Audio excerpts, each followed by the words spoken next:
1920년 봄 기운이 막 퍼지던 경북 의성. 들판은 초록으로 물들었지만 그 평화가 오래갈 수는 없었습니다. 논밭을 갈던 이강천에게 일본 순사들이 다가왔습니다. 수확이 적다며 소리를 높였고 대답이 느리다 싶으면 그 자리에서 곤봉이 날아들었지요. 강천은 말이 없었습니다. 입을 굳게 다문 채 땅만 바라봤습니다. 그 땅은 그가 물려받아 평생 일군 삶이었고 이제는 일본의 것이 되어 있었습니다. 그날 밤 아내 봉수는 마을에 들이닥친 헌병들 손에 끌려나갔습니다.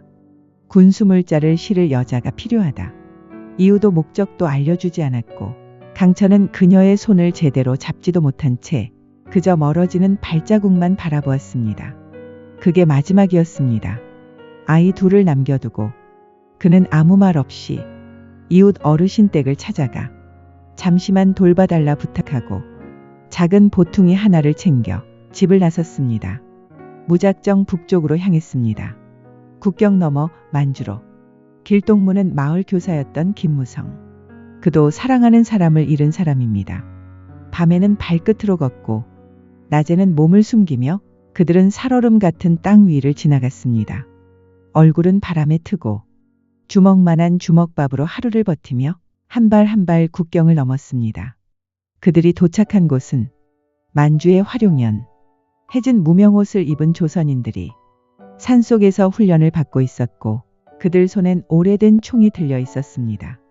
강천은 그곳에서 처음으로 총을 잡았습니다.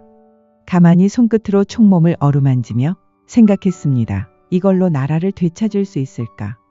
그래도 달아나기보다는 싸우는 게 맞겠지. 늦은 밤 지휘관이 조용히 말했습니다. 곧 봉오동으로 간다. 놈들이 반드시 지나갈 길목이다. 우리는 거기서 기다릴 것이다. 강천은 말없이 고개를 끄덕였습니다. 총은 아직 낯설었지만 마음만큼은 굳어지고 있었습니다. 불 꺼진 천막 아래 그는 혼잣말처럼 중얼거렸습니다. 봉순아, 나 조선으로 가는 길을 찾을 거야. 내가 돌아가지 못하더라도 그 길은 남겨둘게. 그날 밤 하늘엔 별이 없었습니다. 하지만 그들의 발자국은 어둠 속을 뚫고 조선으로 이어지고 있었습니다. 만주의 깊은 골짜기, 그곳 봉오동 계곡은 잔잔한 안개로 가득했습니다. 이른 새벽, 풀잎 끝에 맺힌 물방울처럼 사람들의 숨도 조용히 떨고 있었지요. 이강천은 계곡 위 바위에 몸을 숨긴 채 멀리 능선을 바라보고 있었습니다. 손에는 총이 들려 있었고 입술은 바싹 말라 있었습니다. 그 전날 밤 지휘관은 대원들에게 말했습니다. 놈들이 이 길로 내려온다. 첫 발은 내가 쏜다. 그 다음엔 조용히 끝장을 내자. 대원들은 고개를 끄덕였지만 그 누구도 웃지 않았습니다.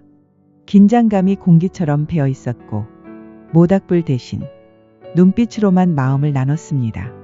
이강천은 봉오동이라는 이름이 전투가 될 줄은 몰랐다고 생각했습니다.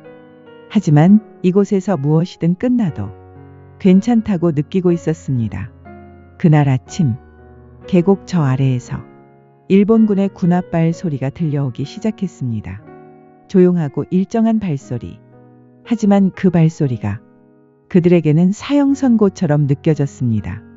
지휘관의 손이 들렸고 모두가 숨을 멈췄습니다. 첫 발은 순식간에 울렸습니다. 곧이어 산 전체가 흔들리는 듯한 포성과 함께 총알이 바위를 갈기고 연기가 골짜기를 뒤덮었습니다. 이강천은 숨도 쉬지 않은 채 방아쇠를 당겼습니다. 총구는 떨렸고 첫 발은 바람만 갈랐습니다. 옆에 있던 김무성이 짧게 외쳤습니다. 오른쪽 둘이 더 있어. 강천은 고개를 돌리고 두 번째로 겨눴습니다. 이번엔 빗나가지 않았습니다. 계곡의 바람이 피 냄새를 실어 나르기 시작했습니다. 비명과 명령 소리가 뒤섞이고 어디선가 수류탄이 굴러와 한 병사가 그대로 쓰러졌습니다. 그는 강천의 뒤를 지키던 노인이었습니다. 이름도 모른 채 끝까지 자리를 지킨 사람이었지요. 전투는 3시간 넘게 이어졌고 일본군은 혼란에 빠졌습니다. 지형을 몰랐고 지휘 체계도 무너졌습니다. 점점 뒤로 밀려나는 일본군을 보며 독립군 사이에 짧은 안도의 숨이 번졌지만 그 누구도 방심하지 않았습니다. 정오가 다가올 무렵 총성이 멎었습니다.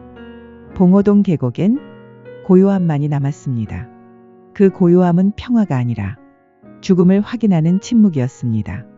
일본군 150여 명이 전사했고 독립군은 4명의 동지를 잃었습니다.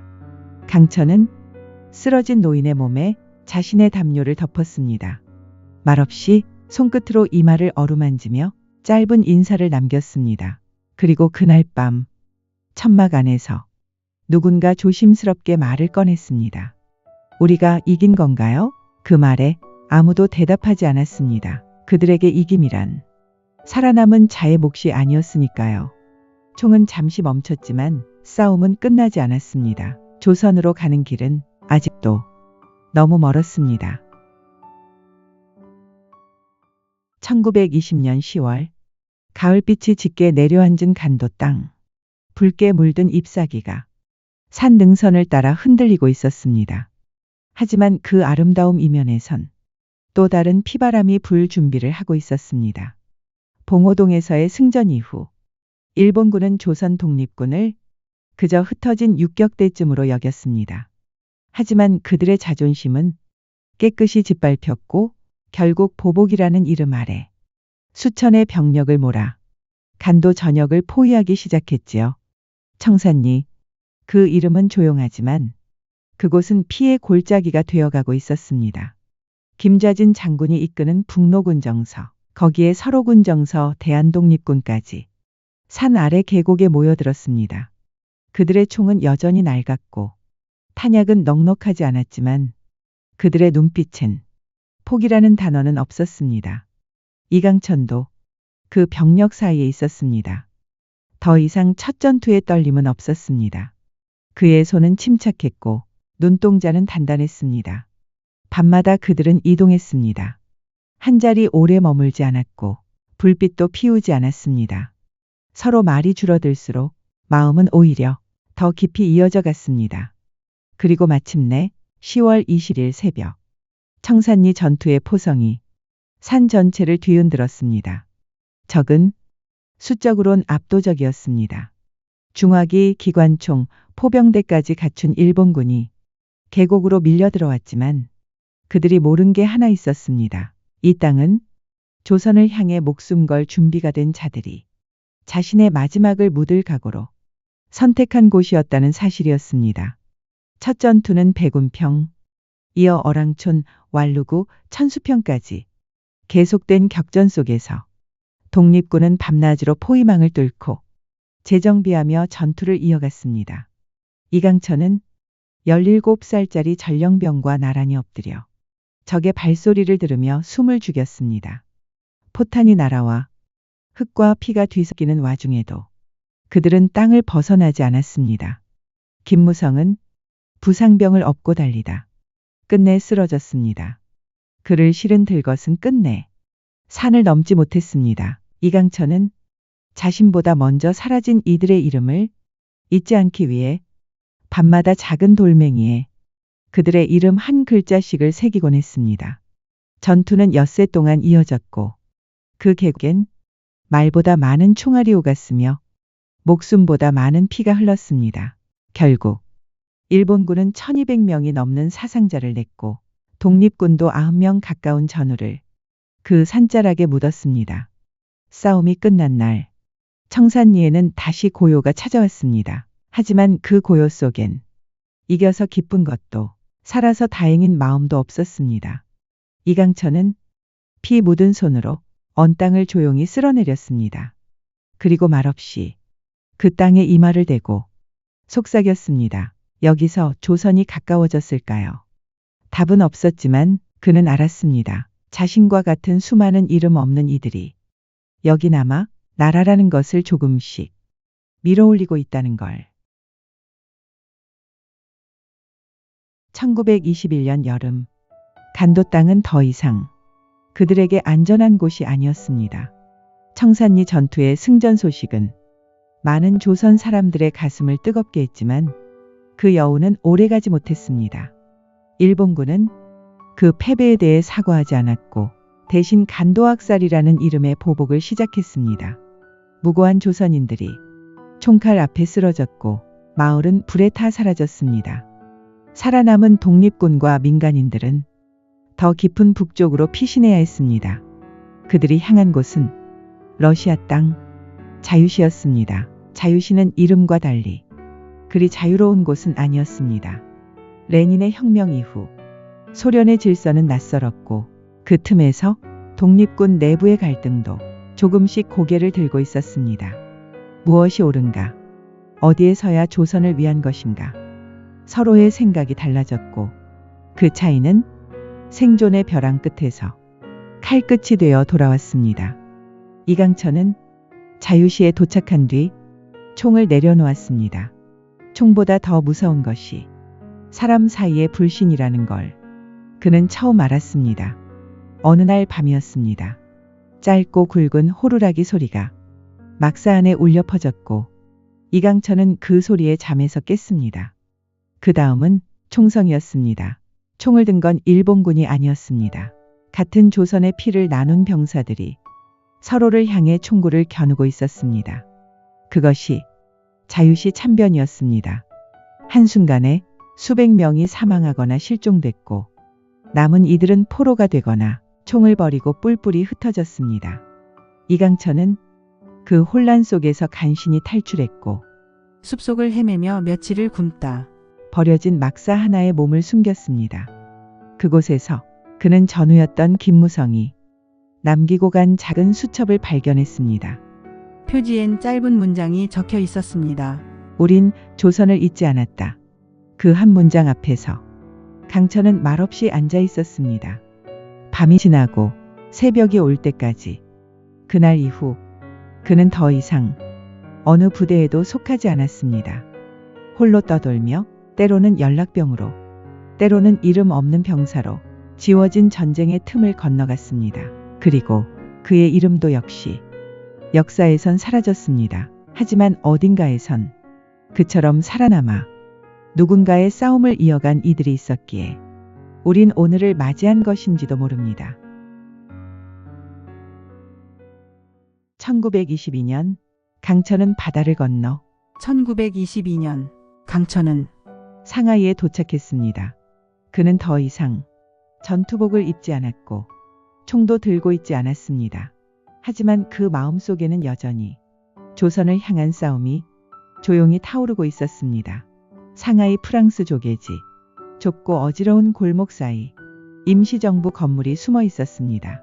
그곳엔 김구 선생을 비롯한 독립운동가들이 새벽부터 밤까지 낡은 책상 앞에서 조용히 일하고 있었습니다. 이곳의 싸움은 총 대신 붓으로, 탄환 대신 외교 문서와 정보로 이어졌습니다. 강천은 그 안에 들어가지 못했습니다. 그는 그저 그 근처의 식당에서 행상처럼 일하며 조용히 그들을 지켜보았습니다. 어느 날 비 내리는 저녁 무렵 강천은 한 골목 어귀에서 낯익은 얼굴을 마주쳤습니다. 왕매이화 청산리 전투 때 부상병을 돌보던 조선계 중국인이었습니다. 그녀는 상하이로 와 작은 진료소를 열고 있었습니다. 당신 아직 살아 있었군요. 그 말에 강천은 아무 대답도 하지 못했습니다. 대신 고개를 천천히 끄덕였습니다. 그녀의 진료소 한켠에 작은 종이 한 장이 붙어 있었습니다. 우리는 이긴다. 지금은 보이지 않아도 길은 만들어지고 있다. 강천은 그 문장을 오래 바라보았습니다. 그는 그날 이후 진료소의 짐꾼으로 일을 도왔고 부상당한 독립군의 배달 역할도 맡았습니다. 총은 들지 않았지만 그의 발걸음 하나하나엔 사람을 살리겠다는 의지가 실려 있었습니다. 그렇게 몇 달이 흘렀습니다. 그리고 어느 날 광복이 아닌 또 다른 소식이 전해졌습니다. 임시정부 요인 중 한 사람이 폭탄 테러에 연루되었다는 이유로 일본 공사관에 의해 체포되었고 누군가 내부에서 정보를 흘렸다는 소문이 돌았습니다. 믿고 있던 이들 사이에서 또 다시 의심이 생겼고 상하이의 작은 독립운동 진지는 조용히 균열이 시작되었습니다. 그때 강천은 자신의 자리가 어디인지 다시 생각하게 됩니다. 총을 들고 싸우던 시간도, 뛰어다니며 전령을 맞던 날들도 다 지나갔습니다. 하지만 조선을 향한 마음 하나는 그 어디에도 내줄 수 없었습니다. 그날 밤 진료소에 불이 꺼진 후 강천은 조용히 작은 상자 하나를 꺼냈습니다. 그 안에는 그가 간직해온 조각들이 있었습니다. 무성의 수첩, 청산리에서 주운 돌 하나, 봉순의 낡은 머리수건, 그리고 백지 한 장. 그는 그 위에 자신의 이름을 적었습니다. 이강천. 그 아래엔 이렇게 썼습니다. 나는 살아남았다. 하지만 살아남았다는 이유만으로 잊히고 싶진 않다. 그 글씨는 삐뚤었고 손은 떨렸지만 그 문장은 어느 한 시대의 기록이 되어 조용히 그 밤 속에 남겨졌습니다. 해방의 소식은 뜻밖에도 그렇게 조용히 들려왔습니다. 1945년 8월 15일 상하이의 어느 뒷골목, 강천은 먼지 묻은 라디오 소리를 통해 그 순간을 들었습니다. 일본 천황 항복선언. 처음엔 아무도 믿지 않았습니다. 그 말을 듣고도 그저 밥을 짓던 손만 멈췄을 뿐 눈물도 환호도 없었습니다. 너무 많은 날들을 기다리기만 했던 사람들에게 그 하루는 그저 또 하나의 평범한 날처럼 느껴졌습니다. 며칠 뒤 진료소 앞에 작은 태극기 하나가 붙었습니다. 빨간색과 파란색이 선명하게 떠오른 그 문양을 보며 강천은 조용히 눈을 감았습니다. 그렇게 오래 바라던 조국의 해방. 하지만 그 기쁨 뒤엔 오지도 못할 귀향의 현실이 기다리고 있었습니다. 그가 알고 있던 많은 동지들은 이미 이 세상에 없었고 살아남은 이들조차 제대로 된 이름 하나 남기지 못한 채 각자의 자리에서 사라져 있었습니다. 강천 역시 조국으로 돌아가지 않았습니다. 고향인 의성의 주소는 사라졌고 봉순과 아이들 소식은 그날 이후 들려온 적이 없었습니다. 그는 자신이 돌아갈 곳이 사라졌다는 사실을 이미 오래전부터 알고 있었던 겁니다. 그래서 그는 상하이에 남았습니다. 진료소 앞마당 한편에 작은 정자를 짓고 이따금 피난민들의 짐을 나르고 가끔은 아무도 모르는 독립군의 묘지를 찾아 조용히 이름을 불러보는 것으로 자신의 하루를 채웠습니다. 어느 겨울 그는 진료소 옆 나무 그늘에 앉아 하얗게 내리는 눈을 바라보며 이런 말을 했다고 합니다. 우린 결국 조선을 걷는 대신 조선을 안고 살아야 했던 사람들이지요. 그 말에는 미련도 분노도 없었습니다. 그저 삶이라는 이름의 긴 행로 끝에 남은 작은 체념과 담담함 뿐이었습니다. 그로부터 몇 해가 더 흘러 진료소 장부 한 귀퉁이에 이름 모를 누군가가 이 문장을 남겼습니다. 이강천. 고향은 돌아가지 못했지만 평생 조선을 품고 살았던 사람. 그 말이 끝이었습니다. 그의 이름은 기록되지 않았고 묘비도 세워지지 않았습니다. 하지만 어쩌면 그와 같은 이름 없는 수천 명의 발자국이 지금 이 땅을 지탱하고 있는 것인지도 모릅니다. 그들의 귀향은 없었지만 그 마음만은 지금 여기 우리가 딛고 선 이 땅에 조용히 남아있는지도 모릅니다.